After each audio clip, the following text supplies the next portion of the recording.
কই কে কে কি কই কি কে কি বলো। তুই আবার সিগারেট খাচ্ছিস?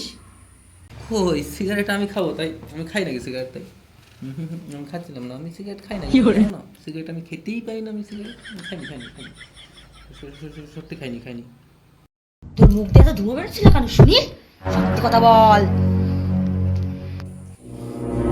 আবার সিগারেট খাচ্ছিস? না খাচ্ছি না খাচ্ছি না, সত্যি সত্যি সত্যি। তোর মুখ দিয়ে কিসের ধুয়ো বেরোচ্ছিল? ওই ধুমো শীতকালে ধুমো বেরোবে না মুখ দিয়ে, একটু শীতকালে বেরোবে না, গরমকালে বেরোবে না, এটাই শীতকালে একটু ধুমো বেরোবে এরকম। এটা শীতকালে বুঝি, এটা গরমকালে দুপুর বেলা সিগারেটের সাথে মাদক তোর প্রত্যেকদিন মজা লাগে কুকুরের বাচ্চা, তোর প্রত্যেকদিন মজা লাগে কুকুরের বাচ্চা।